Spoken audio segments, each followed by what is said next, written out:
নাগপুরের সুর বদল, নেপথ্যে কি মার্কিন চাপ? সাউথ ব্লকের হুঙ্কার বনাম আরএসএস এর নরম সুর। সন্ত্রাস ও আলোচনা কি এবার একই টেবিলে? নীতি বদলের খেলা, দিল্লির অনড় অবস্থান কি তবে শিথিল?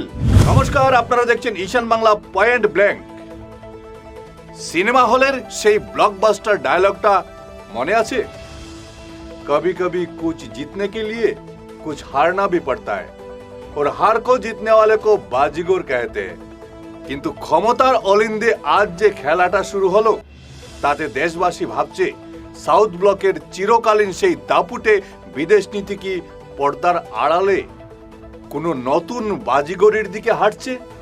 এতদিন ধরে ভারতের যে বিদেশ নীতি বুক চিতিয়ে বিশ্বমঞ্চে হুঙ্কার দিয়ে আসছিল, সন্ত্রাসবাদ আর আলোচনা কখনো এক টেবিলে বসতে পারে না, সেই অনড় অবস্থানের গায়ে আচমকা এক বিরাট প্রশ্নচিহ্ন এঁকে দিলেন স্বয়ং আরএসএস এর সেকেন্ড ইন কমান্ড দত্তাত্রেয় হোসাবলে। নাগপুরের সবচেয়ে ক্ষমতাশালী চেয়ারে বসে তিনি পিটিআইকে সাফ বলে দিয়েছেন, কোন দেশের জন্যই নাকি আলোচনার দরজা পুরোপুরি বন্ধ করা ঠিক নয়। The Pakistani the pinpricks which is trying to give, like in Pulwama, etc., we have to answer wholesomely according to the situation, because the security and self-respect of a country and nation has to be protected, and the government of the day should take note of it and take care of it. But at the same time, we need not close the doors. We should always be ready to engage them in dialogue. That's why diplomatic relations are maintained. Okay. Trade and commerce goes on. Yeah. Visas are being given. So that we should not stop it. But because there should be a window for always for a dialogue. যে পাকিস্তানের মূল চালিকা শক্তি হলো ভারত বিদ্বেষ আর ছায়াযুদ্ধ, তাদের দিকে এই নরম সুরের গোপন তাগিদ কেন? মোদী সরকার যেখানে আন্তর্জাতিক মঞ্চে পাকিস্তানকে কূটনৈতিকভাবে কোণঠাসা করার জন্য নিজেদের সর্বস্ব বাজি ধরছে, সেখানে ঘরের ভেতরেই এই সুর বদল কেন? সবচেয়ে বড় হেয়ালি দেখুন, এই চরম বিস্ফোরক মন্তব্যের পর বিজেপি এবং আরএসএস এর শীর্ষ নেতৃত্ব যেন মুখে কুলুপ এঁটেছে। কোনো স্পষ্ট ব্যাখ্যা নেই, কোনো ড্যামেজ কন্ট্রোল নেই, একেবারে পিন পতন নীরবতা। আর এই সুযোগে সীমান্তের অপার থেকে পাকিস্তান কাল বিলম্ব না করে আরএসএস নেতার এই সুরকে স্বাগত জানিয়ে দিয়েছে। হ্যাঁ, স্বাগত জানিয়ে দিয়েছে আরএসএস এর এই নেতার বক্তব্যকে।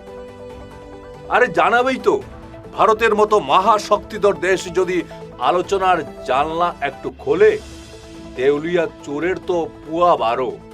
একদিকে দেশের ভেতরে ফারুক আব্দুল্লাহ আর মেহবুবা মুফতির মতো নেতারা, যারা পাকিস্তানের সঙ্গে আলোচনার ওকালতি করার জন্য এতদিন গেরুয়া শিবিরের কাছে তুলো ধোনা হতেন, তারা আজ হোসাবলের বয়ানে নিজের পিঠ চাপড়াচ্ছেন। এমনকি প্রাক্তন সেনাপ্রধান এম নারাভনেও এই সুরকে সমর্থন করে রুটি রুজির যুক্তি খাড়া করছেন। কিন্তু বুদ্ধিজীবী আবার তত্ত্ব দিচ্ছেন পাকিস্তানের সুশীল সমাজ নাকি ভারতের সঙ্গে সম্পর্ক চায়। কিন্তু তারা কি ভুলে যাচ্ছেন, পাকিস্তানের সুশীল সমাজ কোনোদিন দেশ চালায় না, দেশ চালায় রাওয়ালপিন্ডির সেনা সদর দপ্তর আর আইএসআই এর জেনারেলরা। এই প্রশ্নই কিন্তু মানুষের মনে রয়েছে এখন।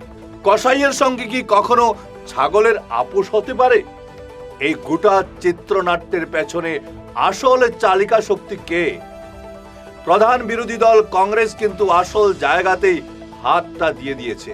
গত মাসেই আরএসএস এর এই শীর্ষ নেতা মার্কিন মুলুকে গিয়ে দিন কয়েক কাটিয়ে এসেছেন, আর দেশে ফিরতেই তার গলায় এই আলোচনার সুর। কংগ্রেস নেতারা বুক ঠুকে বলছেন, এর পেছনে রয়েছে আমেরিকার অদৃশ্য চাপ। ওয়াশিংটন রিমোট কন্ট্রোল টিপছে আর দিল্লির সাউথ ব্লককে সেই তালে পা মেলাতে হচ্ছে, এমন অভিযোগ কংগ্রেসের। 2018 সাল থেকে যে সার্ক সম্মেলন বন্ধ, পুলওয়ামার শহীদদের রক্তমাখা মাটি যে সীমান্তে এখনো শুকায়নি, সেখানে দাঁড়িয়ে ভূ রাজনীতির কোনো ইশারাতেই কি আমরা সব ভুলে যাব? দত্তাত্রেয় হোসাবলের এই একটিমাত্র ইন্টারভিউ কিন্তু ভারতের বিদেশ নীতির চেনা এমএসটাকে এক ধাক্কায় আলোচনার টেবিলে এনে দাঁড় করিয়ে দিয়েছে। এবার আসল বিচারটা কিন্তু আপনাদের করতে হবে। আপনারা অর্থাৎ আমাদের দর্শকরা এই বিষয়ে কি ভাবছেন? আরএসএস নেতার এই সুর নরম করা কি ভারতের নতুন কোনো কূটনৈতিক কৌশল, নাকি এর পেছনে আমেরিকার কোনো গভীর ভূ রাজনৈতিক চাপ রয়েছে? পাকিস্তানের ছায়াযুদ্ধ বন্ধ না হওয়া পর্যন্ত কি সত্যি আবার আলোচনার টেবিলে বসা উচিত? ঝটপট করে কমেন্ট বক্সে গিয়ে আপনাদের মতামত জানান, কারণ মনে রাখবেন, দিনের শেষে পাবলিক সব জানে। ঠিক যেমনটা সিনেমায় বলা হয়, ইয়ে পাবলিক হে, ইয়ে সব জানতা হে। আপনাদের কমেন্টের অপেক্ষায় রইলাম। দেখতে থাকুন পয়েন্ট ব্ল্যাঙ্ক। ধন্যবাদ।